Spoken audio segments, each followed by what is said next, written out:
Hey, everybody, and welcome to Geek Addicts, the pop culture podcast where we spend every week talking about different random bullshit. I'm very tired today. I'm Bill. This is Matt. How you doing, Matt? I'm sad. Yeah, I know.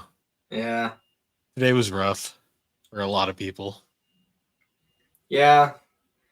And what's funny is I earlier in the week I was expected to come in here rolling talking about Rooster Teeth is shutting down, blah blah blah, and then this happened.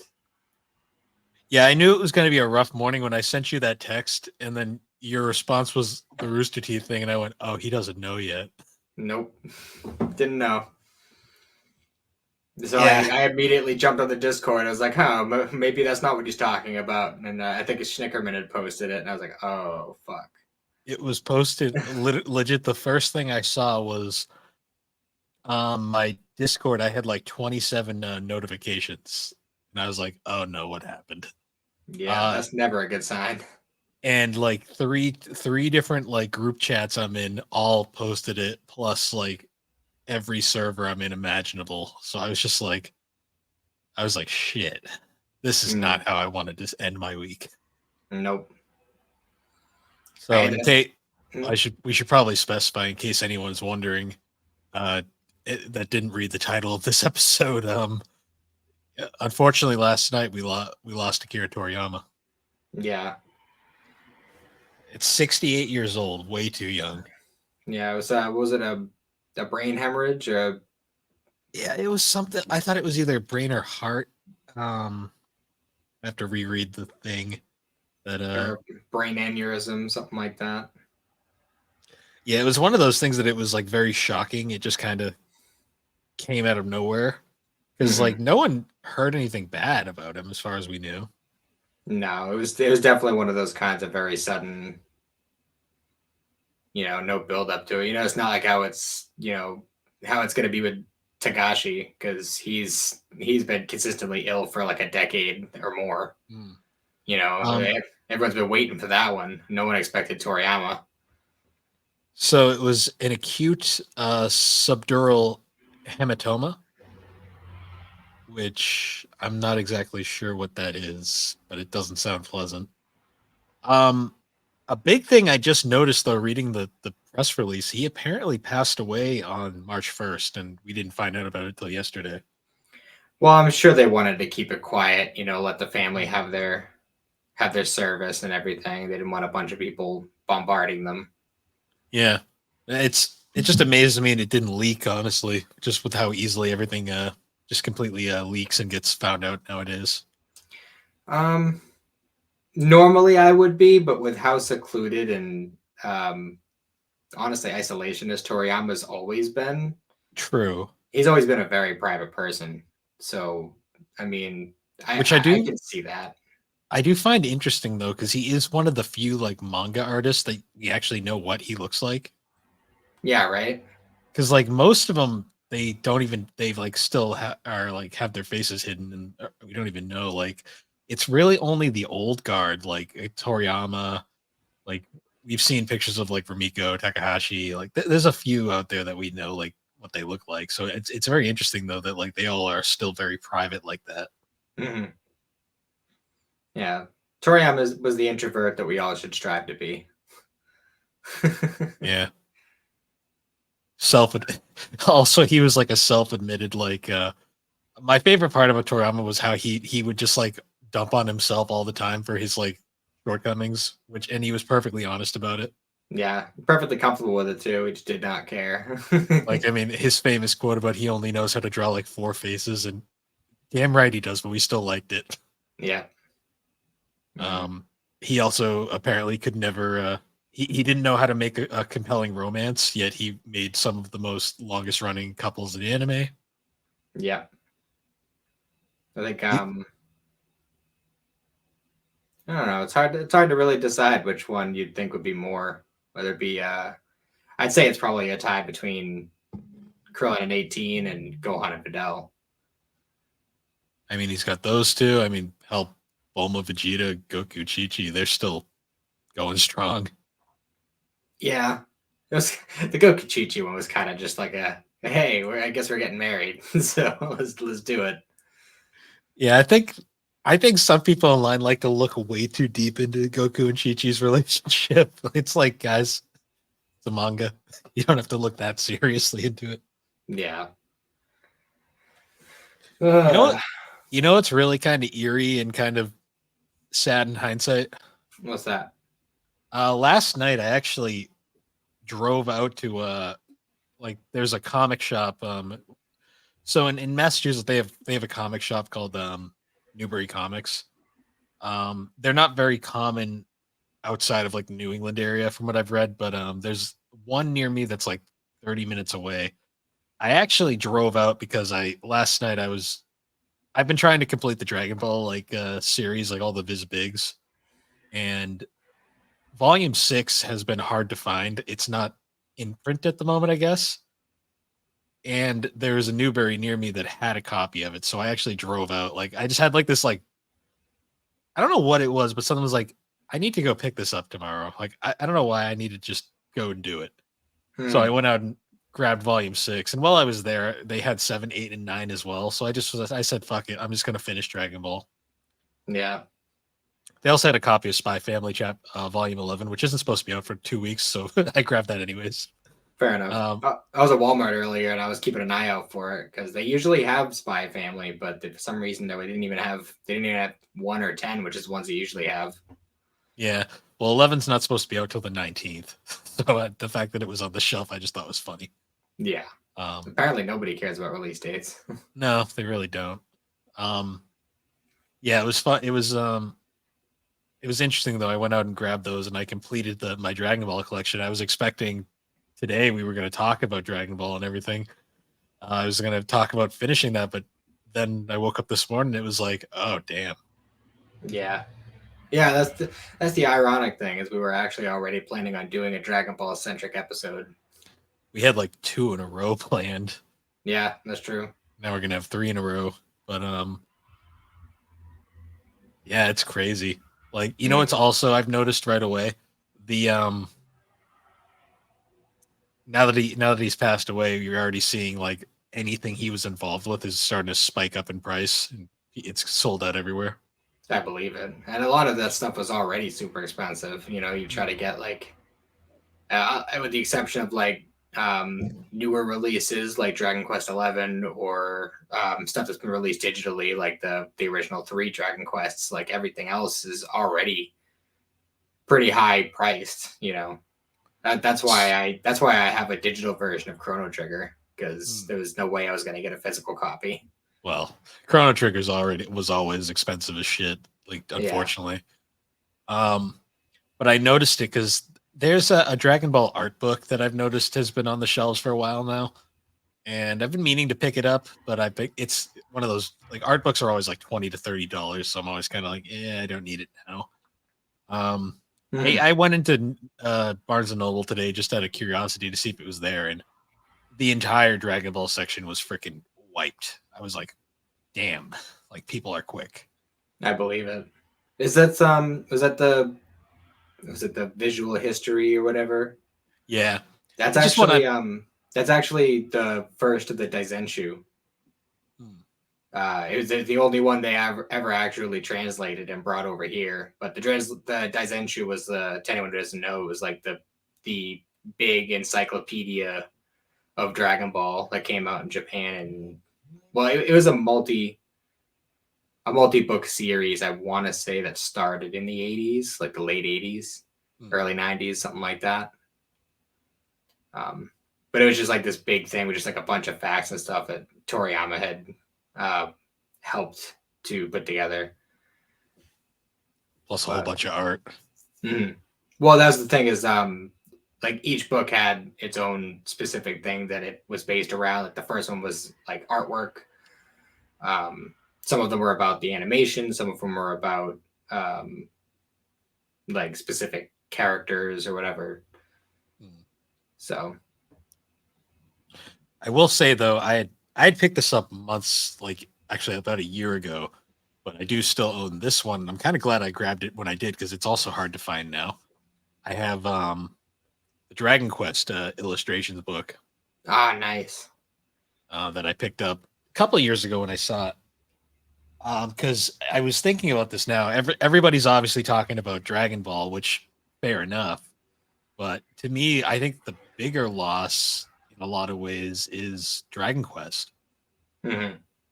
because that series is fascinating to me because when you really think about it, that series up until very recently, since its inception, has had the same core like team basically keeping it afloat with like Yuji Horii as like the main writer and architect for the series, Akira Toriyama is the artist, and then I always forget the composer's name. He composed all the games up to 11 as well. And the composer had passed away a few years ago, so it was already the Trinity had already kind of started falling apart. But with Toriyama gone now, I don't even know what the future of Dragon Quest is going to be. Yeah, well, I mean, the bright side with Dragon Quest is they've been reusing monster designs and stuff for years. So, um, I mean, they True. still have that huge pool of designs to pull from for future games and any new stuff. I mean, they could either try to find somebody new, they could try to find, they could pull Toyotaro for it. True. Um, Yeah, because I was thinking about it. Like Daima was in production still. I'm assuming at this point. And wasn't yeah, Toriyama pretty involved with it? he was very heavily involved and was going to continue to be, which is a super bummer Hmm. because who knows what's going to happen with that now. I mean, I'm sure it'll still come out, but it's not going to take the same shape it was going to. Probably not. Um, Now with the Super manga, I know hasn't it basically been subtly but not officially confirmed that he's been kind of it even though it's credited to him, it's technically been like ghost ridden for a while now. Well, Toriyama has still been like, um, from what I understand, pretty much throughout the entire Super run for both animation and manga wise. He's basically just been kind of writing basic outlines for plot, and that's why the anime and the manga are so different. Is because he just kind of gives a basic outline of what he wants. So that's why there are certain elements in both versions that are the same, and then otherwise they're wildly different. Yeah. For example, the like Infinite Zamasu and the Goku Black arc like happens very differently in between the manga and anime, but is ultimately defeated in the same way. Gotcha. So it's just one of those kind of weird things where he was involved and he was helping with the story and with certain things because obviously Toyotaro was still learning under him. Um, so Toyotaro was still drawing. He was still drawing the manga, but Toriyama would kind of like guide him, like make some corrections to his art to make it more Dragon Ball style, stuff like that. You'll see some stuff like that in the back of some of the volumes of Dragon Ball Super. It'll show like Toyotaro's original attempt at the design, and then it'll show the changes Toriyama told him to make to it to make it a little bit more dynamic. Yeah. Okay, that's understandable. No, because people have been wondering what the future of Super is going to be. I just assumed like it's going to probably continue on because I assume they already had so much of it laid out.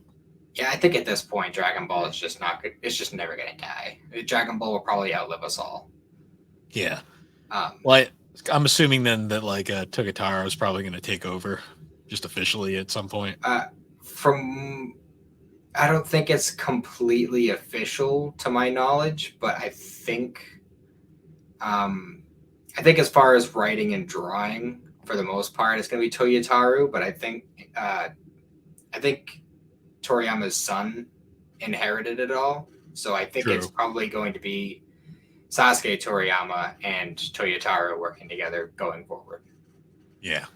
But that's just an assumption. We don't know 100% yet. But Yeah, it's crazy. I still can't get over he was only 68. yeah, it wasn't even in his 70s. And you got like so many people who were in there, friggin' Masako Nozawa is still going strong, screaming her lungs off. Yeah. Have you seen all of her tributes she's been putting out? Mm-hmm. And Oda, Kishimoto, Kishimoto, yeah.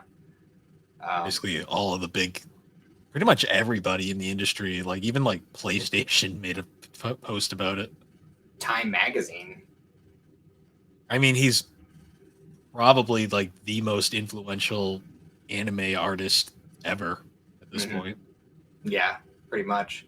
Like, I don't even know if that's a debatable topic because when it comes to anime over here, it was pretty much Dragon Ball that really kind of pushed it through the that barrier initially.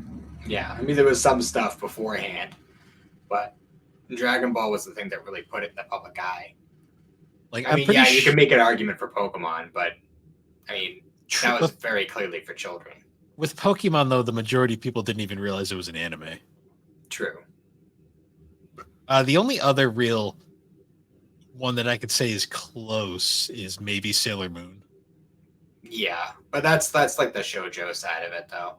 Yeah, those were the big two though that I remember, and like Dragon Ball was definitely the one that had the longest like staying power because like there's a reason why it got brought back so many times. Mm-hmm. For sure.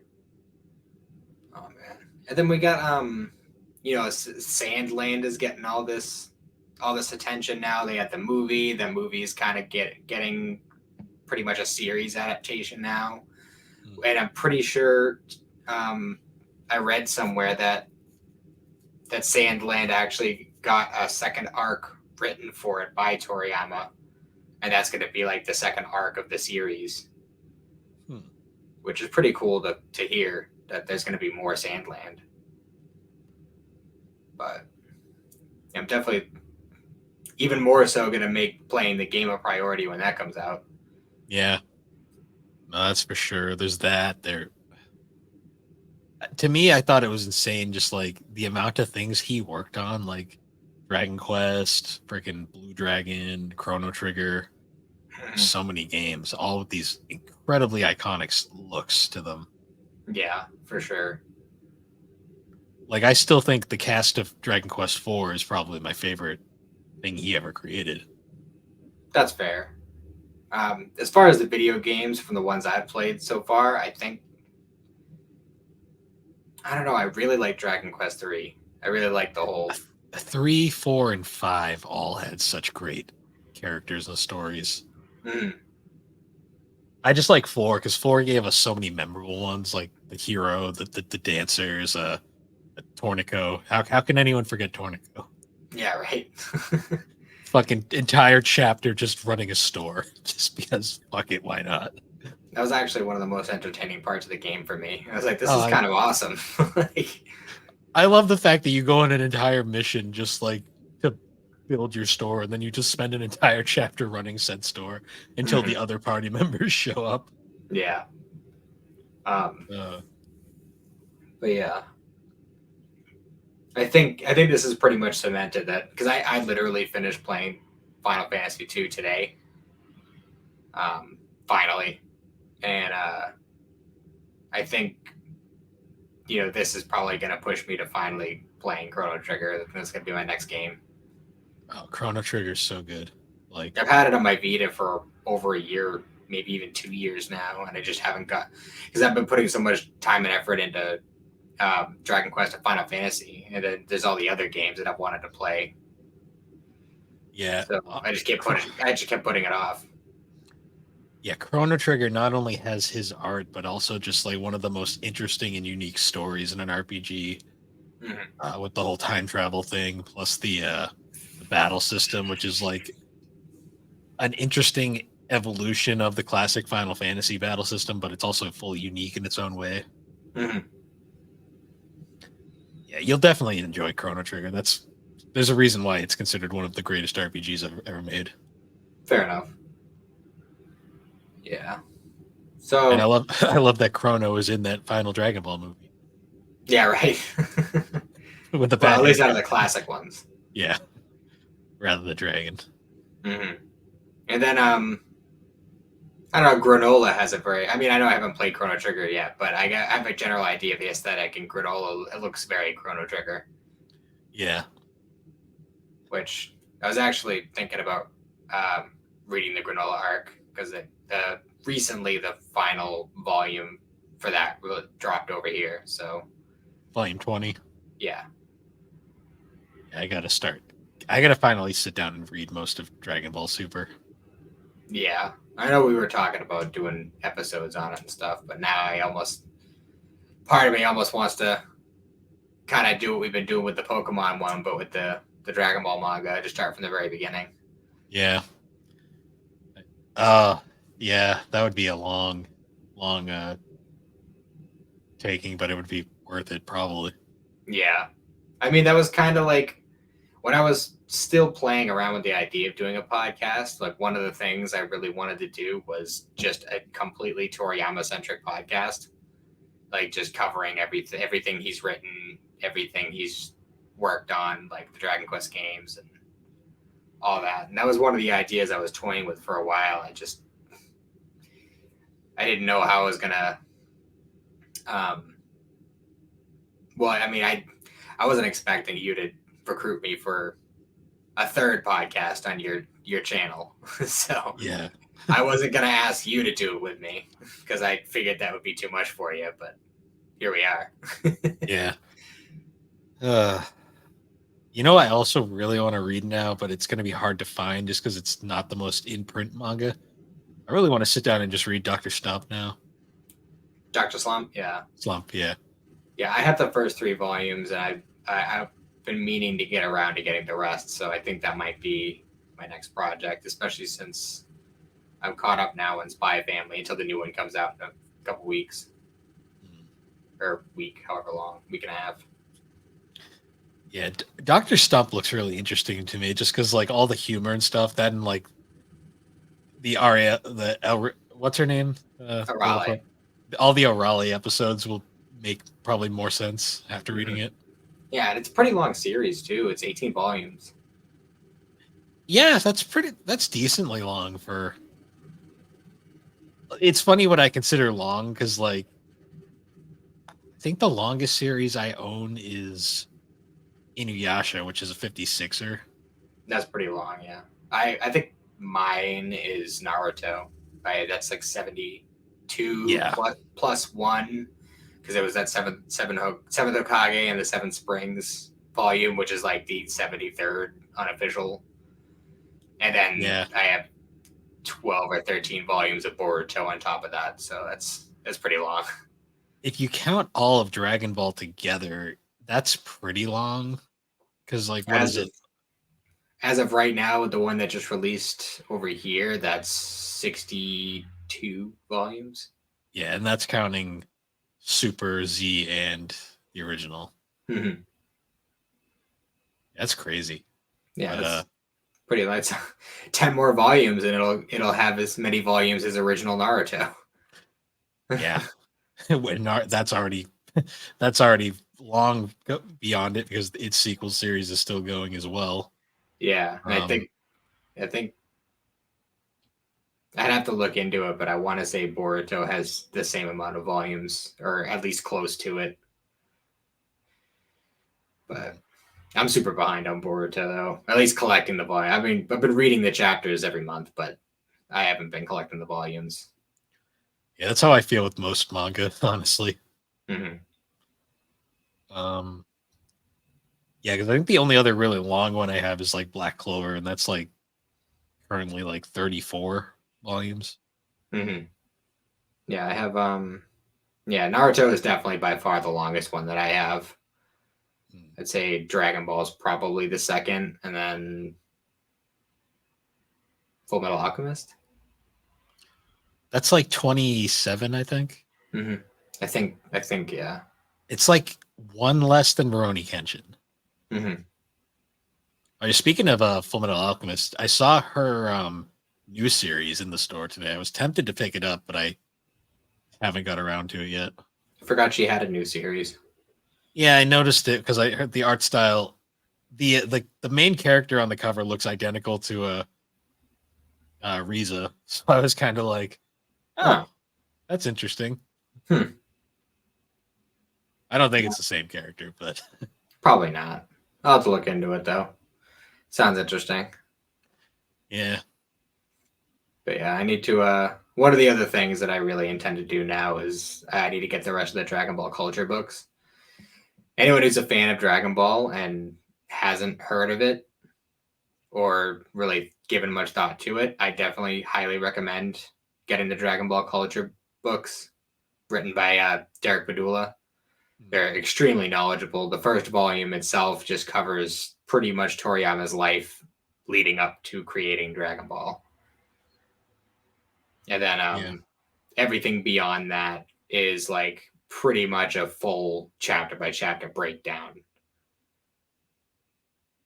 which is it's a really interesting read. And he's got a few other nonfiction Dragon Ball books as well. I haven't read too many of them yet, but I need to get more of them. Yeah.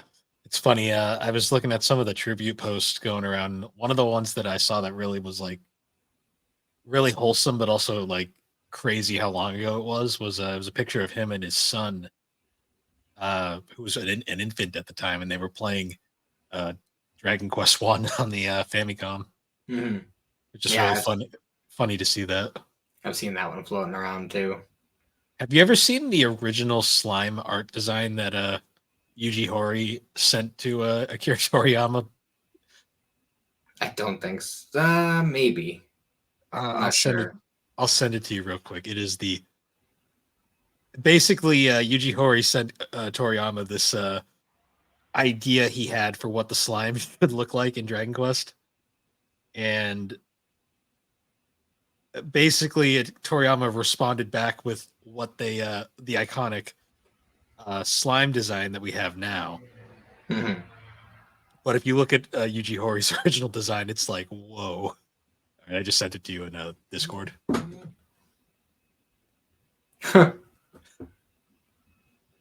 Yeah, that thing in the corner there is what Yuji Horii was like. So this is what I'm thinking for slimes. And Toriyama's like, Toriyama's basically like, no. Yeah. Yeah, I definitely like Toriyama's design better. He created arguably one of the most iconic images in video game history. For sure. Because everybody loves the Dragon Quest slimes. Yeah, especially the Puff Puff with the slimes. Yeah. I know it's hilarious because Dragon Quest One is a good game, but it's horribly aged. One of my favorite parts about playing it is just like you're grinding in the field and it's just a slime draws near, and it's like, here we go again. I don't know. I found a lot to like about the first one when I played it. I didn't find it too bad. You got to play the original NES version. That's fair. I was playing the remastered version on Switch. The NES version, I still like it, but oh man, the jank. There's so much jank. I can imagine. Yeah, I wanted to share something kind of funny that I haven't read it in a while, so I might have some of my details mixed up. But in the first Dragon Ball Culture book, I want to say it was when he's still early on in Dr. Slump, I think. And his editor at the time, Torishima, was on him about Shonen Jump wants you to submit a picture of yourself for the collected volumes or for the magazine or something like that. I wasn't sure exactly what it was, but he was getting on him about it, and Toriyama just kept, he's a very private person. He just kept putting it off. And then eventually, Torishima put his foot down and was like, dude, seriously, you got to freaking do this. Like, this is bullshit. You can't keep doing that. So what Toriyama did was he waited until the cutoff day, and he took a picture of himself taking a piss, and he sent that in, and they fucking published it. Of course they did. Different times, and also Japan. Yeah, it's that's just like pure Toriyama right there. Like that's the kind of guy he was. So I don't know. The man was very self-deprecating at times. And one of his most famous trademarks was his tendency to forget things Hmm. that he created. What would you say is one of your favorite Toriyama forgot moments? Um, I don't know. That's a good one, honestly. To Uh, me, I mean, you maybe can't. launch. Launch is the most famous one. To me, the fact that he forgot about Raditz was pretty crazy too. Considering, well, I mean, you can kind of throw them in the same boat because that was like at the same time. Because with the launch thing, I find the launch thing really funny because, like, yeah, there was that gap between Dragon Ball and Dragon Ball Z. Like, we have that separation because of the anime, and like even the manga in the West has split up like that. But in Japan, when the manga was running, there was no separation. There was no part two. It was just the Dragon Ball manga. It went from Goku meeting Bulma all the way to Goku flying away with Oob. So it was literally the very next week from Goku flying off in the tournament with Chi Chi to Raditz showing up. Yeah, And just in that week, he completely forgot about her. Just, yeah, after writing her for years. yeah. I mean, that one is probably worse in the sense that like he did write about her. The Raditz thing is more the that was more like the Bardock special that just completely forgot he existed, Mm-hmm. which is like for the amount of like impact that Raditz has on the story, it's really funny that he forgot about him. Which is really funny because he didn't come up with Bardock, but he didn't forget about him. Nope. He remembered him enough to make a whole chapter of him in the Dragon Ball Minus, and then include him in the Broly movie. Yep. I mean, Which he did remember Raditz in the Brawley movie though, so we'll give him that. true, but I find that really funny that the character that he didn't even write he remembered more than the characters he did write. That's like my favorite excuse though. Whenever someone has like a question about something in Dragon Ball, they're like, "This doesn't make any sense in regards to the lore," and my response is always just, "Oriyama forgot," because Whatever. he probably did. He probably just was building a model car and just flipped out of his mind. Oh, the androids have unlimited energy. Oops, Yeah, right. they Why don't is he need those. tired? Yeah. He got bored. I don't know. Yeah, pretty much. He switched to iPhone. And we still can't forget the fact that he basically brought Dragon Ball back to life because he refused to let it die with evolution. Yeah, which is reasonable. And plus, like, I don't know if you've heard anything about like what the original concept for Battle of Gods was before he got involved. Very different. I can imagine. Um, because it was I think it was some of the old anime people that were working on it beforehand, and then I don't remember if who reached out to who, but ultimately they and Toriyama were talking, and they showed him their ideas for the scripts, and he was like, "No, no, let me take a shot at this," and he wrote it to be what we know it today. But apparently, the original idea was, well, first of all, Beerus wasn't a cat; he was like a lizard man or a Yeah, bat or something I like would, that. I would not have liked that nearly as much.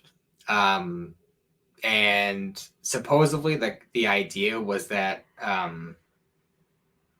because I think it's pretty well known at this point that the gods of destruction and the angels are named after alcohol. Beerus Yep. is beer, Whis is whiskey. But Beerus's name was that before Toriyama touched it, but it was originally supposed to be a play on virus. And that's because Beerus's original idea was that he would infect people with evil, and that's why the Saiyans are so shitty. Was because Beerus had Huh. infected them with evil, and like that was kind of like the setup for the movie. I don't know what was gonna happen So after that, but that was the that original concept. And Toriyama was like, "No, we're not doing that." I'm not gonna lie, that plot is vaguely intriguing just because I'm curious where they'd go with it. Um, but yeah, I prefer what they did with Beerus because the whole reason why Beerus is such a likable character is the fact that he like he basically doesn't give a fuck at all, Yeah. and he's just doing it because he feels like it. Pretty much. It just everything is a whim with him, which is just way more endearing. I mean, And honestly, I I like the idea of like the much more lighthearted, whimsical romp that we got with Battle of Gods than something serious like, I don't know, Wrath of the Dragon or Broly. we got the bingo dance. That is the best part of that movie. It's wonderful. That in a drunk Bulma being like, "Hey everybody, guess what? Vegeta has friends." Yeah, that's too funny. They really nailed it with that movie. Like that movie single-handedly, I think, made everyone love Dragon Ball again. That movie is like the perfect distillation of what Dragon Ball is. Like it had just the right amount of like lighthearted comedy. The action was good. The animation was on point. The musical numbers throughout, like it was just perfect. Voice cast was on perfect. I mean, I'm not the hugest fan of some of the recasts, but they did a really good job. Mm-hmm. Yeah, it would have been nice if they had pulled more of the original actors, at least for the English dub. Obviously, in Japan, over the years, they had lost some of their actors regardless, just from old age or whatever. There's numerous reasons, but I'm actually kind of I'm sad because I'm saying this and it's going to obviously push back a certain other anime that I'm supposed to watch, but I kind of want to watch the Dragon Ball series again now. Yeah, don't start picking fights with Slade now. Yeah, he'll get over it. Yeah, eventually. Well, I mean, it could just be more incentive for you to do the manga thing with me. Yeah. I haven't watched Original Z in so long though. Like I've experienced the story about 1,000 times via video game adaptations, but I haven't watched I've seen Kai, but I have not seen original like Vanilla Z in a very long time, and I'm kind of itching to re-experience that. Mm-hmm. Like original dub and all. Yeah. When you say original dub, well, original the orange box Blu-ray version that's out now. Okay, I was gonna obviously, say obviously not, obviously not shitty Funimation first attempt. Well, I'd honestly argue that has its own merits of wanting, like its own reasons to watch that particular version. It's entertaining at first just because it's like, wow, Sean Chamel is really trying to be Peter Calamus. Yeah. Get away from my friends. And Sabat had not really figured out what he wanted to do with Vegeta yet. But he was doing like the serious like smoker voice for Vegeta at the time. Yeah. Honestly, it'd be harder to do because I'd have to find it via illegal means, but an Ocean dub rewatch would be interesting too, because I've never seen beyond other than like clips, I've never seen the full thing beyond the end of its original run over here. Well, I mean, you can at least watch the what's called the Rock the Dragon set, which is what we got for the Ocean dub up through like the Ginyu saga, or the beginning of I think like right when Goku got dynamic was when it cut off, but yeah, it's right up to that point, and then the first 3 Z movies. Yeah, I still think Strong World is better with the Ocean dub. World's Strongest. World's Strongest, yeah. Strong World is One Piece. God damn it, Alex. You're confusing me now.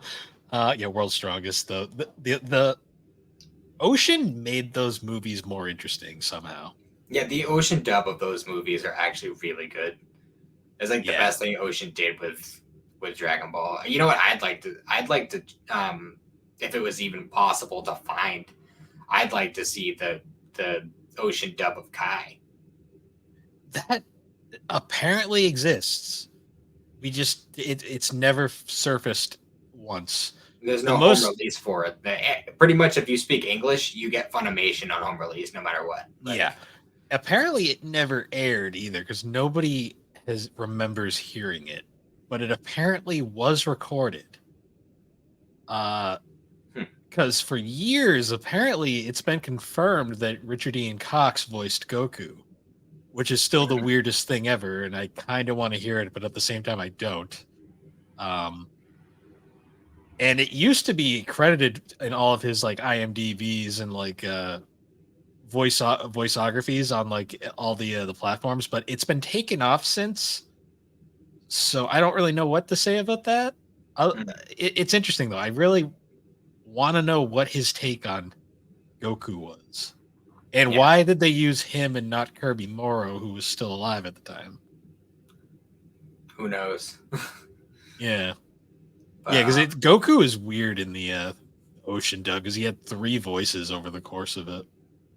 Yeah, because it was Ian James Corlett for like the first part, then Peter Kalamis was the most well known for a while, and then Kirby Morrow finished it out. And Kirby Morrow to me is interesting because it's literally Moroku Goku, and I still find that really interesting.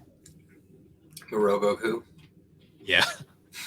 I'm just waiting for Goku to like touch a girl's butt and be like, "Will you have my babies?" I forgot that was a thing. Will you bear my child? Yeah. Inuyasha is a fun rewatch, especially if you're not prepared for it. That's all I'll say. God, that's a show I need to watch again. But yeah, it's kind of funny. Like I was looking through like all the because I just scroll Twitter and it's nothing but tributes right now, which is amazing because like you realize just how much this man mattered to so many people. Like, yeah, I usually don't care about celebrities that much, but like Akira Toriyama passing, that just like hit me hard this morning. Like, I didn't go to work today. I know. I took a personal day. I know. It's like I couldn't scroll the internet because I was just getting emotional. I was like, all right, I'm like, I can't be getting upset at work right now, so I had to put my phone down. Because anytime I would bring up Twitter, it'd be nothing but tributes from like everybody in the podcasting community, any voice actor that worked on Dragon Ball. Like Eric Vale posted a really nice thing with a picture of Trunks, basically thanking the man for basically starting his career. Yeah. Pretty much all the Funimation alums owe their careers to Dragon Ball.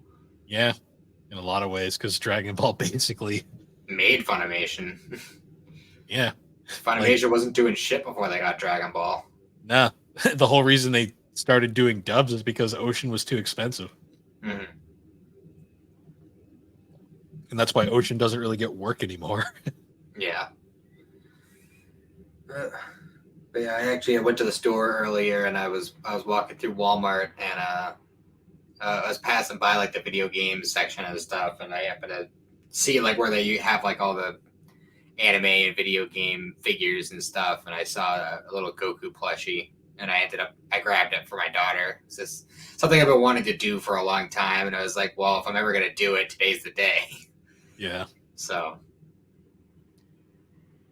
it's just sad because it's like that is like you really don't realize how many things that man really did for American culture and just animation and history in general.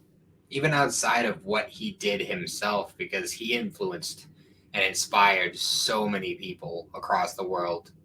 Toei Animation is Toei Animation because of Akira Toriyama. I mean, like all of the big three, Bleach, Naruto, One Piece, they all owe everything to Dragon Ball. Yeah.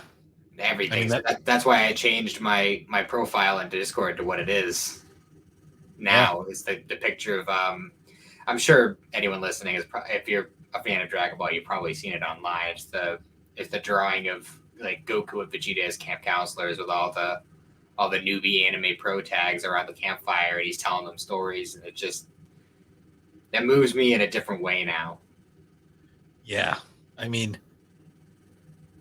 To me the two most touching were definitely the Kishimoto and the Oda messages I saw. Yeah, that photo of Goku with like Oda's style face is very interesting, and I kind of like it and hate it at the same time. Yeah. Um, Kishimoto's thing was really nice too. I mean, especially because those guys basically, some ways owe their careers to him as well. Yeah. Well, even like I mentioned earlier how I have the Naruto manga. When I was buying them, because I was buying like the big box sets, so I buy them like 20 something volumes at a time that way. And how like when you're reading volumes of manga, they always have like little informational blurbs, or they'll tell little stories in between chapters and stuff. And when you go through the Naruto manga, there's so many times where he's talking about how, oh, I used to read Dr. Slump in elementary school and I loved it. And then I was in middle school and high school and I was reading Dragon Ball. And like literally throughout the entirety of his life, he's been consuming Toriyama's work. Yeah. I mean, you can tell just by like all the references in like just manga in general that a lot of people were. Mm-hmm. Because he really is like the old guard of manga. Like I'm trying to think of I mean, obviously there's older manga series, but like Yeah. Dragon Ball is really the one where I think it became like the mainstream thing it is. Yeah, for sure. Like we wouldn't have these full walls of manga at bookstores nowadays if it wasn't for Dragon Ball. No, absolutely not. It wouldn't have blown up the way it has in the West. His art style too is, I still think it's untouchable. Like, yeah, I mean his human designs are all very similar after a while, but like his monster designs are still like, to me, like the greatest things. I think the man made some of the best like enemy and monster designs just in general. Mm. And I love how so many of his like Dragon Quest designs and stuff were literally just like kind of reused designs from his manga. Yeah. Like the robot monsters. They're just the pirate robot from the Red Ribbon arc. Yep. And a lot of his human characters, like you'll see in the background, you'll be like, "Oh, that's just Chi-Chi back there with a different hairstyle." Yeah, that's Chi-Chi with a yellow hair or something. Yeah. Something like that. There's a couple protagonists in Dragon Ball that look a little bit like Goku. Yeah, and Gohan. There's at least a Gohan. couple. Yeah. There's a couple of Trunks lookalikes. I mean, Chrono was basically that guy from Wrath of the Dragon. Yeah, Tapion. Tapion. That name is so goofy. Come to think of it, obviously Tapion is supposed to be tapioca. So you got tapioca, then nowadays you got granola, who's kind of like a redesign. That's interesting. Yeah. I doubt Toriyama thought that far out, but Probably not. Well, I'm pretty sure that arc was mostly. I don't know if I'm getting that confused with Moro or not, but I want to say that was that arc was a big like Toyotaru drive arc. But I've never asked, was did Toriyama aware of like Team 4-Star in the Abridged series? I highly doubt it. Okay. To my knowledge, the only thing he really used was email. Okay. I just always wondered if he was aware of that or not. I don't think so. Okay, so he never approved or disapproved of it. Because he didn't really have a full grasp of the effect that Dragon Ball has had around the world. He I used to hear stories about when Battle of Gods was coming out. He came to America for like one appearance, like really quick, and he was like blown away. Like he did not expect it to be this much of a huge event. Yeah, and it's only gotten bigger.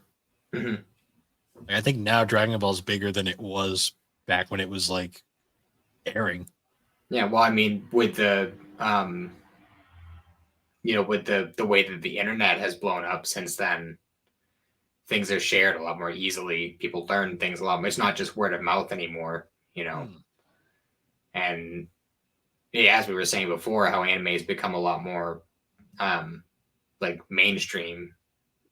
It's a lot easier for people to find these things, and it's pretty much common knowledge that Dragon Ball is where it all began.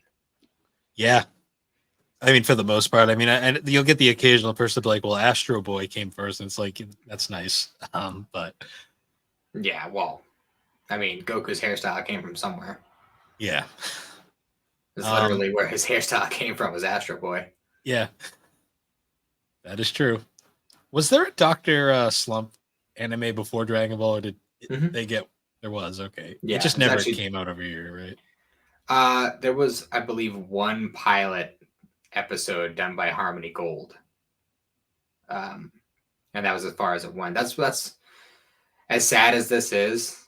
I'm hoping that this will be the push to finally get a Dr. Slump dub, or maybe a proper one, or maybe even a remake, because they've already done that once and it didn't work out too well, from what I understand. There was a Dr. Slump remake in the 90s, I believe. All right.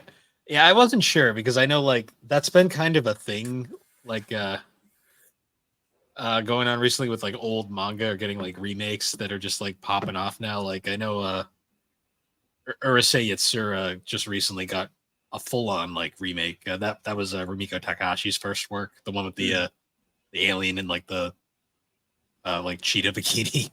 Yeah. Because there was an old anime of that's very obscure, but the new one's been going pretty strong from what I've heard.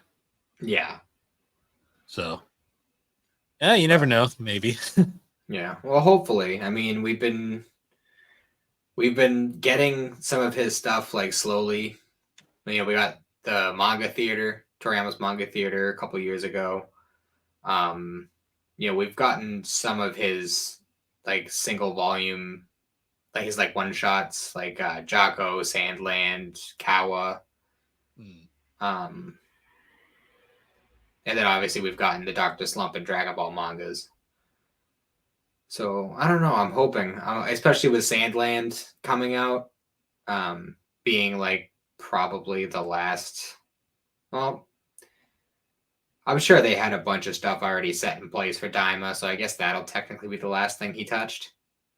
But yeah, you know, we got Sandland in just a couple weeks coming out here, which will be nice. It'd be nice to have a little bit more Toriyama stuff. Yeah.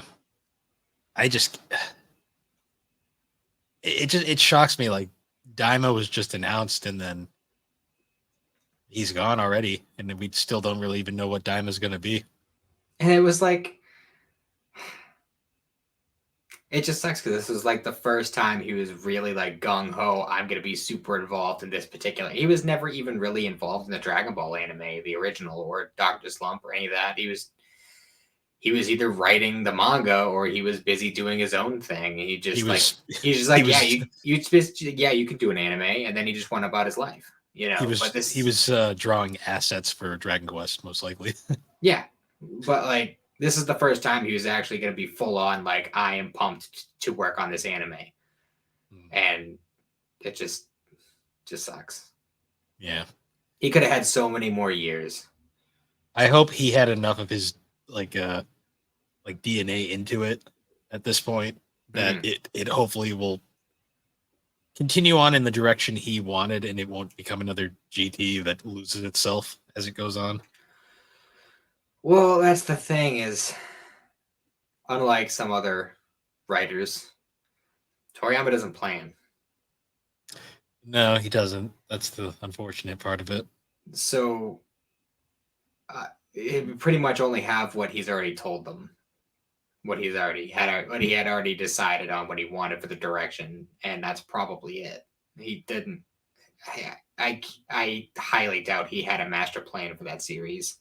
I highly doubt he had numerous arcs mapped out in his mind. He is not Isayama in that way. Isayama mapped everything out he wanted with Attack on Titan. Toriyama rode by the seat of his pants, and that's just the way he wrote, and it worked for him. Yeah. But I still wonder though how long Daima was even supposed to be, because it's been very unclear if that was supposed to be a long thing or a short thing.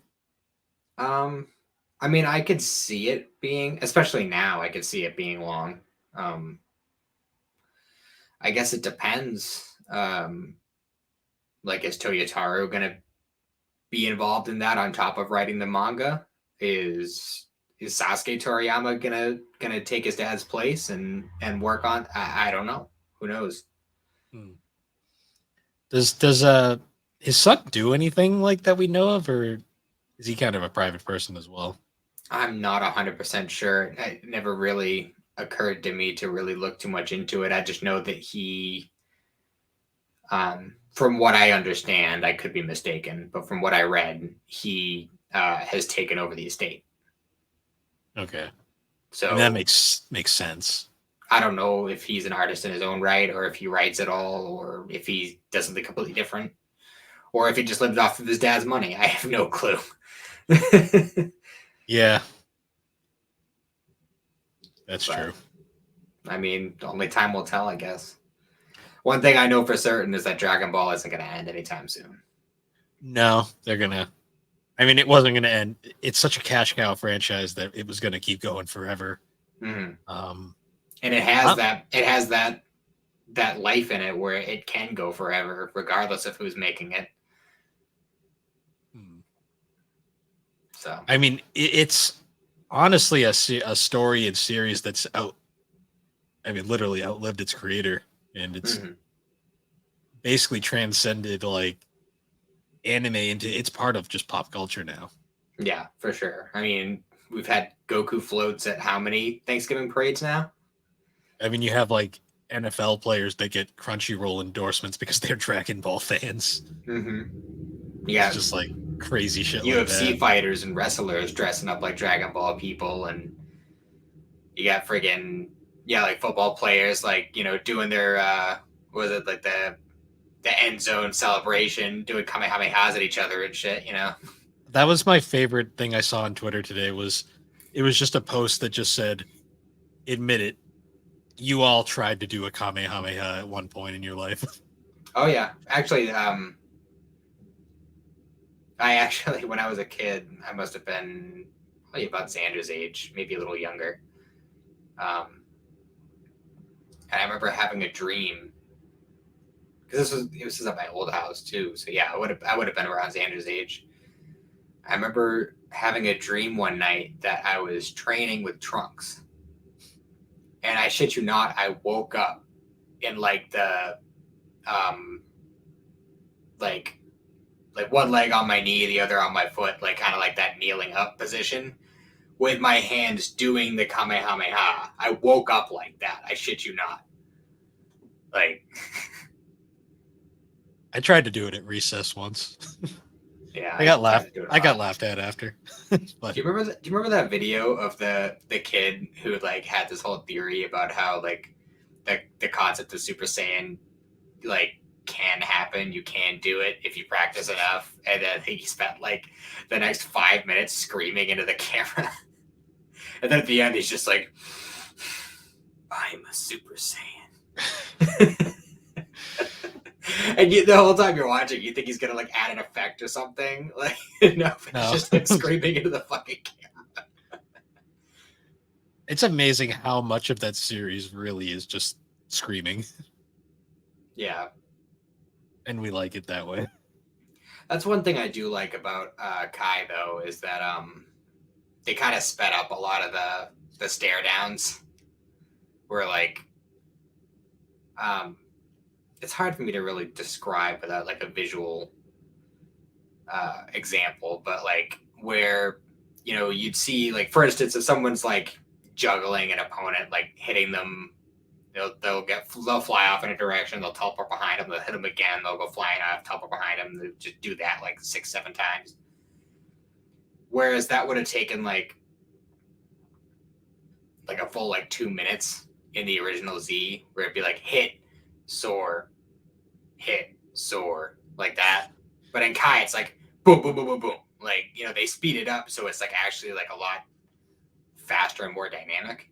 Which is even funnier because in original Dragon Ball it was even slower somehow. Yeah, well, I mean, with original Dragon Ball, it made more sense for it to be that way True. because it was more martial arts based and less like whose glowy hair is stronger. See, like I love going back to original Dragon Ball, and like anytime they do a Kamehameha, it's so slow, and you're like, wow, this used to be like the ultimate attack. I love that the first beam struggle was just Goku and Roshi in the tournament. Yeah, Jackie Chan. Jackie Chan. I'm sorry, Jackie Chan. Jackie Chan. Don't want to pull a Yamcha and get it wrong. That's still my favorite thing is nobody noticed. Mm-hmm. The only person who did notice was shamed for it until he was like gaslit into believing that he was wrong. Oh man, I missed original Dragon Ball is just special to me. Like it was such a different show. It was But just had, so charming. exactly, like it's so down to earth compared to like later Dragon Ball, which was wacky and all over the place. Mm-hmm. For sure. It was also really, really weird though in comparison. Oh yeah. Well, I mean, it was. I mean, look. You just look at the title of the theme song, "Mystical Adventure." You know, that's what it was. You know, it wasn't about sci-fi crazy laser battles or anything like that. It was adventure. It was magic. It was meeting friends along the way. You know. I also love the fact that every like friend Goku runs into is a freaking prick when he first runs into them. Mm-hmm. Like other than Chi-Chi, if anything, Chi-Chi got more dickish later on. Yeah. There's very few characters that I think. You know what's funny is I think the only characters that weren't dicks to him right when they first met and became friends are the ones that ended up fading into obscurity, like Ader. Hey, he appeared for one scene in Super and then got blipped out of existence. Yep. About right. I mean, he's in Kakarot at least. True. along with Suno. Hey, he had the Path to Power movie. True, and they both gave energy during the final Spirit Bomb. Yeah, they even recognized his voice somehow, even though he was an adult. Even though the last time they saw him, he was 12. Yeah. I always assumed that Goku ran around and visited them over time, but you never really know. I don't. I don't assume that at all. He didn't even visit his family. Well, no, he doesn't care about them. he cares about his friends. Yeah. But he still thinks Chi-Chi's a dessert or something. I don't know. She's just the beautiful lady who lives in his house. And yells at him. And yells at him and makes delicious food. And won't let him train his child. Right. Who he also doesn't really care about that often. Yeah, well. Goku's a fun character. Oh, yeah. I mean, there's so many fun characters throughout Dragon Ball. It's kind of messed up in hindsight, though, when you realize Goku is technically a character with brain damage the entire series. Oh, yeah. Super brain damage. He almost died. Yeah. It's just like, when you forget that reveal, it's like, wow. It all makes sense, and it's kind of sad. Mm-hmm. That is what that scene. She's like, did you ever hit your head really hard? It's like, every day. Why? Yeah. Kind of like you wish he would get to meet his, like, dad once for real, and his dad would just be like, what the fuck happened? Well, he never, like, officially meets him in the official. But there is a little something with Goku and Bardock in the Granola arc. Oh, okay. It's nice. Because I always just think of like in Dragon Ball Fighters if you play as Goku and then you play as Bardock and he'll be like, Kakarot, is that you? Yeah, well, yeah, it was. They did that in like was it Budokai 3? Yeah, it's in there. It was a similar thing where Bardock would be like, "Wait, you're mine," and then Goku would be like, "Hey, you have my hair." Your dad was a brilliant scientist. Yeah. Still the dumbest line in the series, but I love it. One of my favorite things in the Ocean dub. They just made shit up on like the go because they really didn't know what they were translating. Mm-hmm. God, it was just so much. Now I definitely feel like I want to, because I had so many other mangas I wanted to read, but now I just feel like I should just reread Dragon Ball. Yeah. From the beginning, especially now that I have all the way through Granola and Super. I feel like now's It's the time. it's just funny to me because like after watching the anime and going back to the manga, you realize just how much of the anime was filler. Oh yeah, Like I think my favorite still is like Chi Chi only appears once and then she doesn't come back again until the tournament. but she pops up like a bunch in the anime, Yeah. which I mean actually like. Oh, go ahead. I was gonna say like I still think that one of the best arcs in that anime is the wedding dress arc Hmm. because it's the I one time Chi Chi was likable. Yeah, I really like. I think that arc is underrated. I enjoyed that. It's a nice little 5 episode romp. It's literally the best version of Chi Chi, and they Mm, never went back. yeah. It also that arc also had my favorite character, the sexist mountain. Yes. Like what a fucking random thing. Oh god. Yeah, and I just feel like Dragon Ball had some of the best filler. It had Like, some good ones. Like I mean, Goku and Piccolo licenses that one is so popular that they have to put it in everything now.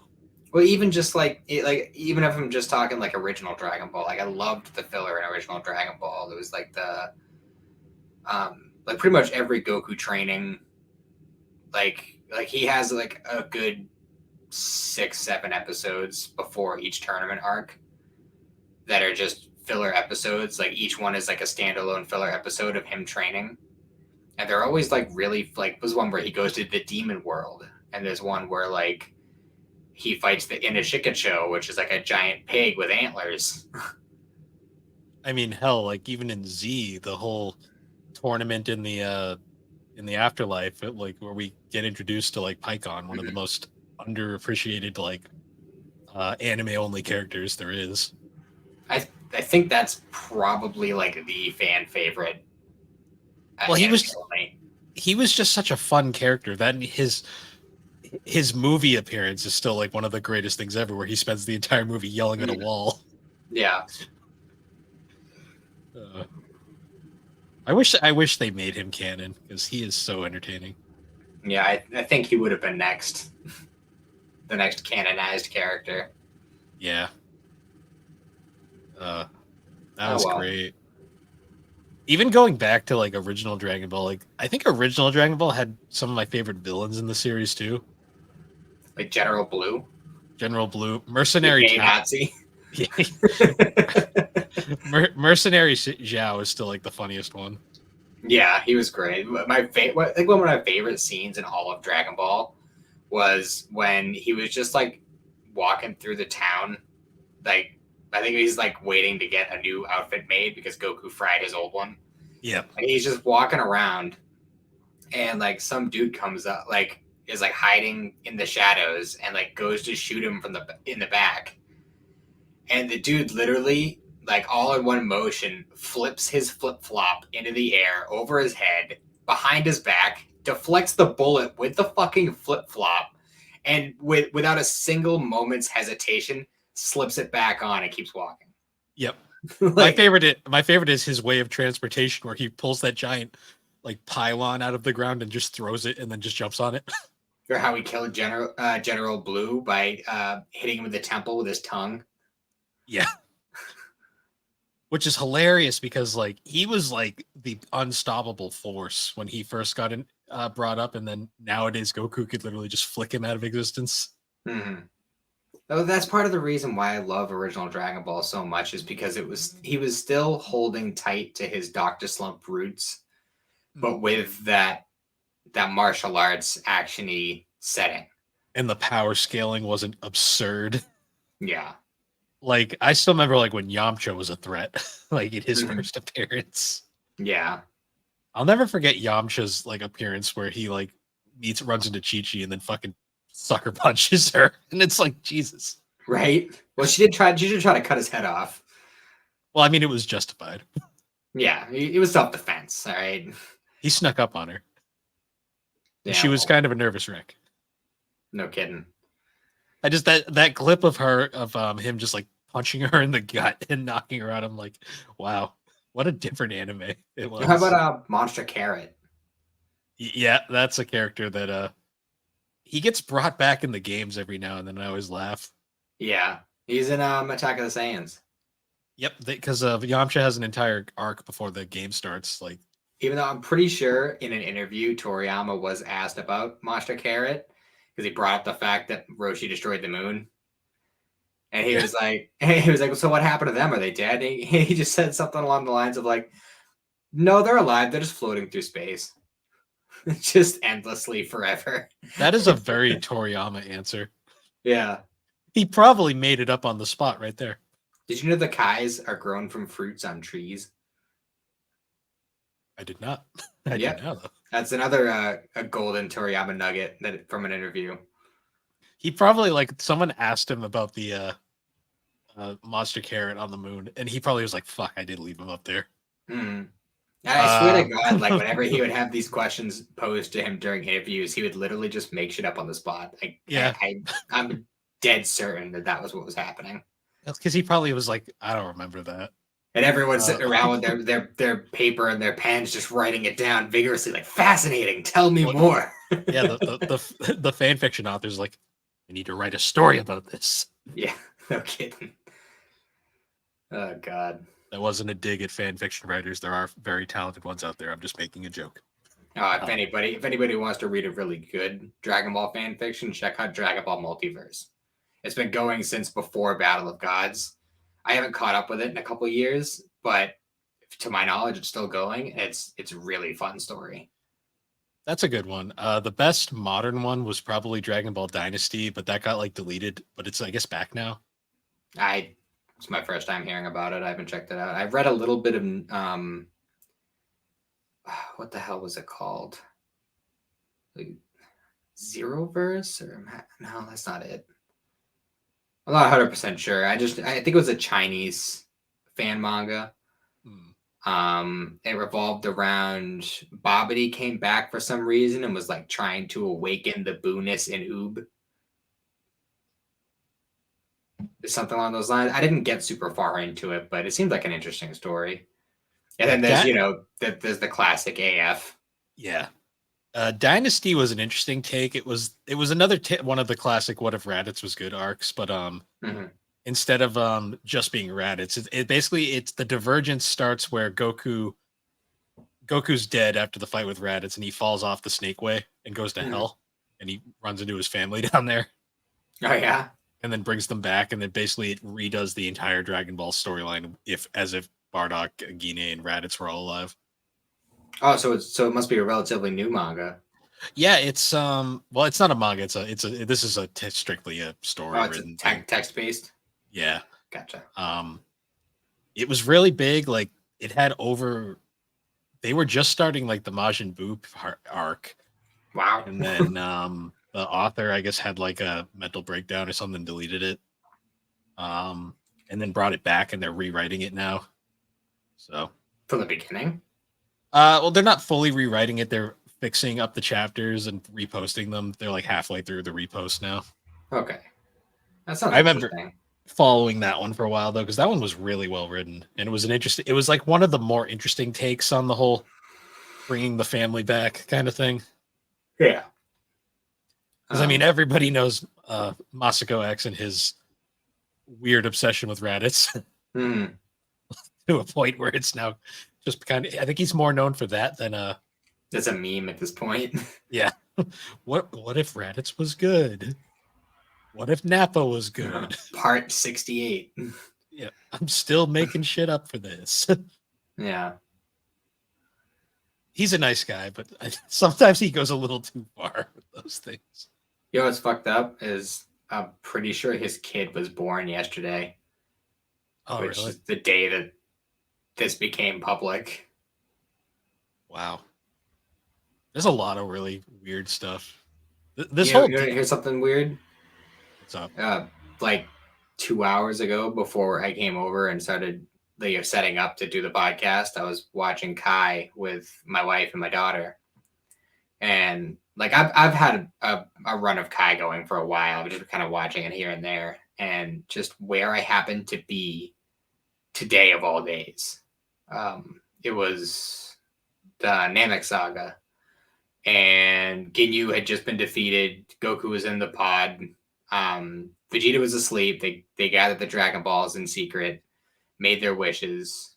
Vegeta woke up, came over, blah blah blah, make me immortal, and Purunga dies, and you just see Dende weeping, and they're like, "What happened?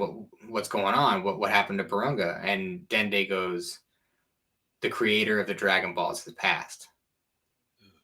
Yeah. It's just today of all days for me to watch that episode. Like, and my wife didn't catch it at first, and I asked, like, "Did you hear that?" And I rewound it, and when she heard it, she started tearing up. Like, It's sad. Like it really hit everybody differently. mm-hmm. Yeah, there's been a bunch of people in the Discords who were like really upset. I'm right with there with them. Honestly, it's See, the gonna word, sound kind of sad, but Dragon Ball was my best friend throughout most of my yeah. childhood. I didn't have many friends, and I didn't even have like I didn't really even have friends until like closer to middle school or even past middle school. See, I had friends, but I was the only anime fan that was outward about it. Um, so I couldn't even share all my the Dragon Ball stuff with anybody. I tried to. See, that's the thing is like a lot of people hid their like for Dragon Ball. I didn't, and Yeah, that outed me out as the weirdo. even though you knew everyone else was also watching it. Yeah, well, I mean, it's been numerous occasions. Like for instance, my cousin Dominic, um, he used to make fun of me for watching Dragon Ball and being into like that Naruto and all that stuff. But he like is like all about anime now. Like I Yeah, talked to him a few years ago, and like he had like anime tattoos, and he had a paintball team called Laughing Coffin, which anybody who knows that's a group in Sword Art Online of all shows. yeah. So yeah, it's funny how that happens. See, kids have it so much. Kids have it a lot harder in a lot of ways, but they also have it so much easier in Mm-hmm. terms of stuff like this nowadays. Because like anime is so mainstream and popular now that it's like you're almost the weird one for not liking it. Yeah, But that's I true. still think about back in like middle school, especially elementary school, but also middle school. Like I was like the one anime fan that was kind of open about it. Um, I was less so the further I got in because I knew being an Inuyasha fan that was gonna be even more ridicule heavy because that series wasn't even popular like mainstream wise. Mm-hmm. Um, Even though it was like way darker than a lot of the other ones. Like that was a well, fucking dark show. it was, but the people couldn't get past the fact that the main character was a schoolgirl. So Yeah, well, they probably saw the schoolgirl outfit and thought Sailor Moon. yeah, I mean, even though Kagome is way more interesting than so many anime characters there are, but Mm-hmm. that's just my bias going through. Especially the lady characters, for being totally honest. Yeah, I For the mean, majority of at least of like the classic shows that we grew up with, like generally there are exceptions, but usually the women were just there for like, hey, look, I have a woman in my manga now. or like fan service. like what what purpose did Keiko serve in Yu Yu Hakusho? Like really? Um, Emotional support. Exactly. Um, yeah, ironically, she's more prevalent in the manga than the anime, but Yeah. But um, yeah, it's funny though, especially like I mean, even Dragon Ball though had some pretty strong female characters throughout. oh yeah, for sure. I mean, the second character introduced is Bulma, and she's there the entire time. Mm-hmm. And she's like, she actually is a brilliant scientist. Yeah, yeah. Bulma, despite Bulma being kind of Bulma, she is still like arguably the brightest character in that show, and like a lot of like the reason, like most of like the innovations are all Bulma. Mm-hmm. I mean, she. I don't know if this was. I don't know if she just figured out on her own or if she like reverse engineered the technology on Frieza's spaceship from Resurrection F. But she made a healing tank, like they had a Namek. Yeah, I'm sure she probably re-engineered it, knowing You know, her. not to mention the time machine, which she invented twice. And probably would have invented it again if Beerus didn't say no. Well, that's what I'm saying. Like her future self invented it, and then the current Bulma reverse engineered it, and it would have worked, but Beerus destroyed it. Yeah, Beerus was like, we're not doing this again. Along with future Bulma's notes. So yes. if she was going to make it again, it would take a lot longer.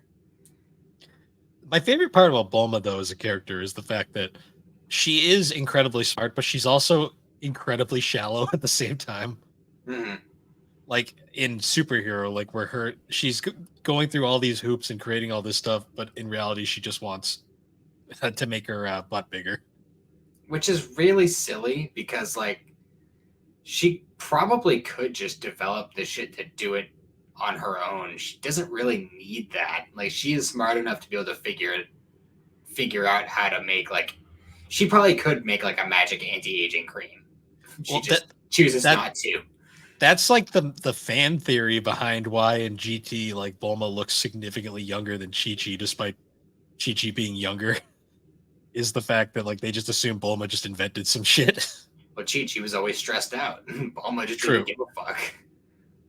Well, yeah, Bulma got like Chi-Chi gave birth to like 2 Saiyans and then had to deal with their bullshit because the father wasn't going to hang out.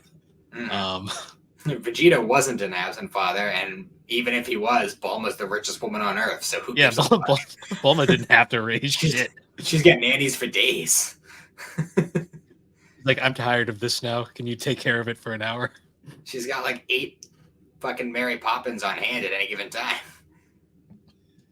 Yeah, although, to be fair, Chi-Chi kind of did a lot of that shit to herself. So. True. Like, she would have a much less stressful life if she just let Goku, like, be Goku sometimes. Yeah, well, I think at this point in, like, where the series is, I think she's pretty much just accepted that he is how he is. It's not going to change. Yeah. I mean, she was pretty good at the end of Z after he died. And then, like, after he came back in Super, they kind of forgot all of her character development and made her, like, worse than she was at the beginning of Z for a while there. Yeah, all of a sudden she cares about Goten studying, even though she's already has a successful son. You know what I found weird about that is, like, she all of a sudden cared about Goten studying, even though one of her biggest character moments in Z was the fact that she trained him. Mm-hmm. But that he learned how to become a Super Saiyan because of her. Yeah. Which also, like, when you think about it, makes a whole lot of sense about, like, why he was strong at Go Super Saiyan but didn't know how to fly because she never learned. Yeah, that's true. Chi-Chi did never learn how to fly. So that makes sense why Goten didn't know how to fly. Yeah. Even though you think Trunks would have taught him. Yeah. You think, well, they were kind of frenemies at that point still. Mm-hmm. Yeah, because it's weird that Chi-Chi never did, because Chi-Chi was, not counting like 18, like she's, I think, the strongest like human woman still in the series. At least the strongest woman that isn't altered in any way. Yeah. Like 18 wouldn't be that strong if she wasn't a cyborg. Yeah, that's why I'm saying other than 18. Mm-hmm.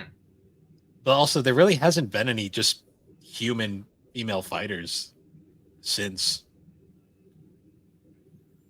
Not a lot of human fighters in general anymore, to be honest. Yeah, which is a bummer, which is another reason why everyone's really been waiting for, Dragon Ball to go past the end of Z so we could get some Oob, because he's the one human who has the potential to match these Saiyans. Yeah. Yeah, that is true, though. I was thinking about that. Like, there hasn't been like a human, because like in original Dragon Ball, that was kind of the whole gimmick, is that Goku was the weird one among like all these human characters. Mm. And then like Z, it's just like all of a sudden they forgot about, oh yeah, they're from Earth, by the way. I think the majority of Earth's population is alien. Well, to be fair too, though, in original Dragon Ball, we had all like the weird like animal people walking around. Yeah, that's true. That they had to make a sub mini quest in Kakarot to explain why that went away. Mm. Even though in Kakarot it was established that there are some people who were altered to be animal people, and then there's other animal people who are just born that way. Like Oolong was just born that way. Yeah. But apparently the king of the world or whatever, he took the drug. Yeah. So I don't know. King Furry. They had to just make things up on the spot. I don't know. I kind of like the world of weird that original Dragon Ball was. Yeah, it was so charming and so interesting. It kind of got sterilized a bit with Z, but yeah, they then made it a lot more like kind of modernized in a way. Yeah. One of my favorite like I don't even know if it's meant to be a joke. One of my favorite like quirks of the Dragon Ball world is how like whenever there's like a huge panic, like Cell's gonna blow up the world or Boo's coming to the city or something's gonna happen and everyone's gonna die. And everyone is panicking trying to get out of the city and the drive, the bumper to bumper traffic. And you see one car just like literally just slowly bump into the car in front of them and both cars explode. Like it literally lightly taps and they just both explode and they're all dead. One of my favorite things is like in like Battle of Gods, like the classic line of like all those explosions are happening. It's like, oh, they do it over a capsule corp. Yeah, there was that one cop who was just like, it's probably the brief's testing some explosives without a license again. Yeah. It was like such a throwaway line. And I'm pretty sure the whole reason that was there, I think that was like a famous Japanese like athlete or something. And that was just supposed to be like a little cameo for like the Japanese audience. But like to everyone else in the world, it was just so out of left field. Like everyone thought something was going to happen like related to that. Like that was going to be a plot point later on. Like, no, it was literally just a stupid throwaway joke. Yeah. It's funny too how Super also kind of like killed all of the tension in like the series because they literally like when they introduced Whis, they basically just went like, oh yeah, by the way, I can just undo the world getting exploded at like will. So and even at the end of Super, where he was just like, oh yeah, I can just boot people back to life. Boop. There you go, Frieza. You're alive. Yeah. Who needs Dragon Balls? I love Beerus and Whis, but my god, they fucked up so much canon when they were created. That's true. But that's the thing though, is if they're not interested in what's going on, they won't touch it. Yeah, I do like that, but now Whis is kind of like, all right, we need this planet because Beerus is attached to it now, so now like nothing can happen to Earth. Mm-hmm. It's still a little weird though, because like all the previous canon was made without Beerus and Whis, but now they're so integral to it that it's like it makes some of the watching the older stuff a little weird sometimes. Yeah, but like with a lot of the retcons they've done, it makes more sense than it should. True. Like for instance, Goku and Vegeta splitting apart with the Potara when they were fighting Buu, like that actually makes sense now. True. A little bit less sense is the fact that Beerus is the one who sealed Elder Kai into Z Sword. Yeah, I mean, I did kind of like the whole implication that Beerus was going to destroy the Saiyans anyways, but Frieza did it. Yeah, Frieza was just like, "Hey, is it cool if I do that?" He's like, "Yeah, cool. Save me a trip." He's like, "Yeah, I don't really care." Although ironically, like the Saiyans probably would have lived a lot longer if Frieza hadn't gotten the okay. Like if Beerus was like, "Nah, I want to do it myself," but he probably would have just gone to sleep for like a few decades. Yeah, he would have been lazy and not wanted to do it. So they probably would have still lived a while, but who knows? I like the fact too that he was kind of like, oh yeah, where is that Frieza? I want to go put him out of his misery. And they're like, oh, he's already dead. He's like, oh, okay. Yeah, I don't know. I really hope Toyotaro was up to the mantle that he's been put at. You know, he's been training for this for a while. Like he's been, the protege of Toriyama for almost a decade now. I mean, yeah, Super's been going since 2015. Yeah. So yeah, it's been almost a decade that he's been working directly with Toriyama, learning under him, and I just hope he's up to it. I mean, you look at his art, like you look at volume 1, and then you look at like volume 20, and it's like you can see how much better he's gotten. He's definitely improved, but he's still not Well, Toriyama level. no one's going to be Toriyama. I mean, True. Although I will say, Dragon Garo Lee, he does a good job imitating that style. Yeah, I mean, it's so Toriyama's art style is very interesting to me. Like, even just like looking through this like book of all the Dragon Quest designs, like his style isn't the most like crazy, like intricate, but the way he draws it is something that only he seems to be able to do. And he does it so he did it so casually too. Like it wasn't like it was like a notorious thing with him where he ran a weekly manga like week to week from I want to say 1980 to like 95, give or take. I could be mixing up the dates, but about that long, about 15 years straight. And he was notorious for procrastinating the hell out of it. Like he would literally just procrastinate for 5 days out of the week, and then those last 2 days he would bang out the full chapter. Oh yeah. And what's crazy to me is like his black and whites, like his manga actual art, is so like detailed and intricate. But then when he goes and does like his full color spreads, it's like the dude is like was on another level. Mm-hmm. Like just looking at that art. Yeah. And it's so distinctly him too. For sure. Like you can't look at anything that he's drawn and not instantly recognize it as a Toriyama piece. Oh yeah. Like there are so many great artists on like the internet that I see doing like fan art, and they almost have his style down to a T, but you even looking at it though, you can still tell it's not Toriyama. Mm-hmm. It is just a very good stylistic interpretation. Yeah. Which is perfectly fine. I mean, there's a lot of good fan art out there, but oh yeah. But I mean, that's what makes a manga artist like so good, like Toriyama was. Like when I think of like other iconic artists, like there's never going to be another Oda. There'll never be another Kishimoto. There'll never be another Rumiko Takahashi. There's more off the top of my head I could think of, probably. Yeah. Takahashi, he has a very specific style too. Oh yeah. I don't know. It's just one of those things where, often imitated, never duplicated. Nobody could ever touch that style. No.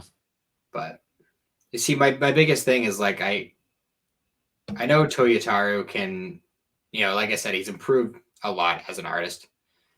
I think for the most part, he could handle the drawing aspect of it, but who knows with the writing aspect? Like, yeah, the stories are going to be hard to tell. Yeah, who knows how that's gonna pan out? Especially like is he gonna keep kind of emulating like Toriyama's style with the writing? Is he gonna kind of start to lean more towards fanficky stuff like what he started with? Who knows? I'm hoping that he stays true to Toriyama's overall vision, but puts some of his own flair to it. If we never get adult Go tanks, then we know that he has officially taken the torch. Yeah. Because they faked us out with that again in one of the most recent manga chapters. We got another fucking fake out with adult Go tanks. Just trolling us at this point. Yeah. Well, they called him Trolleyama for a reason. Yeah. Now, Sandland, that was his official last thing he drew, right? Like a manga-wise? No, actually, Sandland's pretty old. Is it? I thought it was like Sandland 2000. It was like the original 2000. Jocko was newer than that. Oh, Jocko was newer, okay. Jocko, he wrote that, I think, in tandem with Battle of Gods. Like that was supposed to be like a supplemental to Battle of Gods. And that's why Jocko was in the Resurrection F movie. Gotcha. Um, I should aside just from I that, should I really don't just know. should probably just bring up a thing of his work so I can actually see what he made and when. Yeah, I have no idea what the last thing his last official manga was, like that he actually wrote and drew himself. So looking at it, like most of his stuff was obviously in the 80s and 90s. Um, well, I guess he was doing Nekomajin from 99 to '05. That's another one I really hope we finally get. I would love to get Nekomajin. So Sandland was 2000. Yeah, that makes sense. Um, so there was Dr. Mascherito in 2007. Which that was like the main antagonist in Doctor Slump. Okay. Oh yeah, Jocko was 2013, so that's obviously the most recent thing he did exclusively. Mm-hmm. Yeah, that's what I figured, but I didn't know if it was because I mean I was staying pretty much up to date with a lot of his stuff, like since the Dragon Ball Resurgence with Battle of Gods. So Yeah. I feel like if something else had come out, I would have heard about it. Yeah, other than that, yeah, Jocko was the most recent thing, although that's technically a Dragon Ball spin-off now. Yeah, I mean, you can make an argument and say the last thing he wrote himself was Superhero. True, because he did write that story. Yeah, he's written the scripts for the last 3 Dragon Ball movies. And they're 3 of the best. Well, Well, except for Resurrection F. Oh yeah, that one didn't really need to be a thing. No. Well, I mean, it could have just. I don't know. It was a little bit too action focused and not enough story. It was too big for a movie, and I think the anime adaptation kind of proved that. Yeah, I think Superhero was a good place to leave it. Yeah, I mean, Superhero, I think that storyline was perfect because he subverted so many expectations with that movie.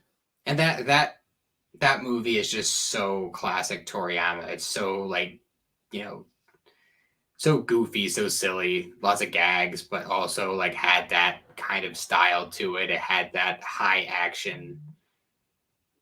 But at the same, even with all the high action, like all those like crazy like Gohan getting angry power up stuff, it was all fake outs because Pam was never in any actual danger until like Cell showed up. Yeah. Yep. But we got a Goku and Gohan movie. I mean, not Goku, a Piccolo and Gohan movie, which we never thought we were going to get. Yeah, that wasn't even in the realm of possibility in my mind. Well, especially because the fake out like art, like posters and trailers that had Goku all like full on like present like throughout all of them, and it's like, nope, he's only in like 10 minutes of the film, if that. Yeah. But I don't know. I'm hoping things go forward with the Dragon Ball Super manga. Because the last chapter ended with a sparring match between Goku and Gohan that was about to start.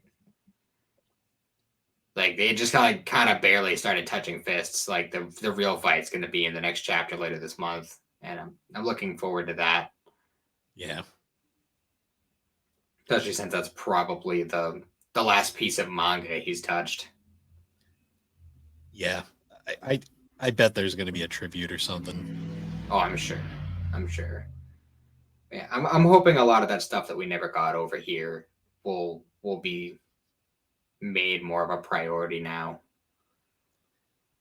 Things like Dr. Slump, things like Nekomajin. I'm amazed with just how popular Toriyama is, that how much of his stuff is still not really available.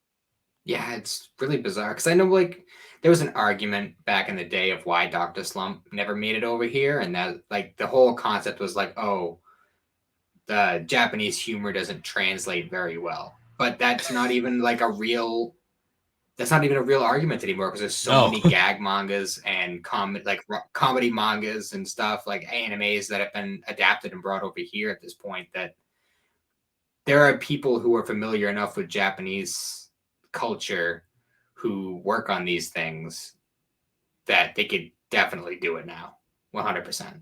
I mean, if Azumanga Daioh can get a full omnibus release over here, there's no excuse. There's no excuse.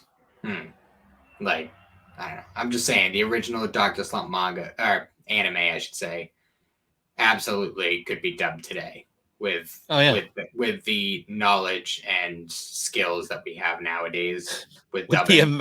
With the amount of garbage that gets dubbed nowadays, there's no excuse for something like that not getting dubbed. For sure. And now with now that Funimation has been absorbed by Crunchyroll, like they could easily other way around technically, but well, I mean, technically Sony absorbed them both, but whatever. Sony bought both of them and then basically was like, go together now. What? The Crunchyroll name is more bigger outside of the US? Fine, use that one. Yeah. But it's still Funimation, basically. Yeah, well, I mean, they still have like the studio and they still do the same stuff like that, but it's all Crunchyroll branded now. Did you see all the goodbyes from all the a little off topic here? Did you see like when they closed down the Funimation servers like officially? All the Funimation actors were like posting their goodbyes, and then my favorite one was Dallas Reed, who literally said, "Goodbye, Funimation. I won't miss you because I'm literally going there the next day because nothing's changed."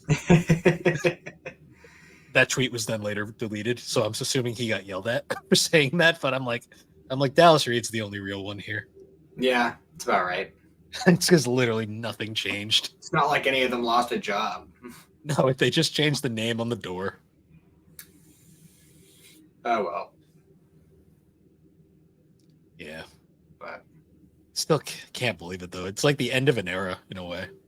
It really is. I mean, who knows where things are going to go from here with even just the anime and manga sphere in general, let alone like just looking at Dragon Ball in particular or Dragon Quest for that matter. What gets me even more though with Toriyama is like we said it earlier, he wasn't that old, so it's like this really kind of like makes you realize like any of these guys can go, or guys or girls, gals can go like at any time. I use guys as a collective term. I know. It's crazy because I think of Toriyama as the old guard, but it's like he was only 68. He really wasn't that old. No, for real. I mean, friggin' Shatner's in his 90s. He's still kicking.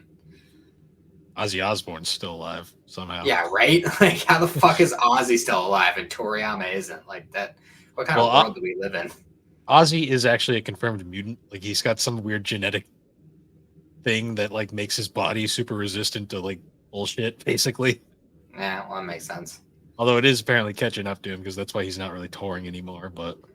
Yeah, well, that's going to happen eventually. Yeah. It's just, it sucks. It really does. Yeah. I'm trying to think, like, who were the other big writers from that era? Like, other than, like, I guess Tagashi was from that era as well. Kind of. I mean, he didn't really... I mean, I don't know what he had before Yu Hakusho, if anything. True. Yu Hakusho came out in 90, so by that point, Toriyama was already 10 years deep. True. I forget Dragon Ball is a lot older than we actually think it is. Well, I mean, you also got to figure he's been going since before Dragon Ball. You know, Dr. Slump was 4 years before Dragon Ball started. When did Dr. Slump come out? Slump come out? I'm pretty sure it was 1980. Let me double check because I got his. So he was writing stuff in the 70s. Like Wonder Island was the 70s. Yeah, like he had a lot of his like his one shots and stuff that he tried to get going before Dr. Slump caught. Yeah, so Dr. Slump was 1980 to 1984. Mm-hmm. And then And he didn't eat. Sorry, go ahead. I was gonna say like Dragon Ball didn't. Dragon Ball was 84 to 95. Okay. Wow, I was actually dead on with the years. It was 80 to 95. Yeah. Surprised. I thought I was off. Yeah, that is weird. Now I'm actually trying to think who were the other like mangakas at the time. I don't know. I think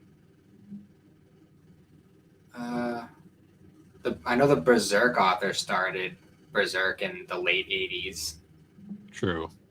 I don't know. I don't even know what was out back then.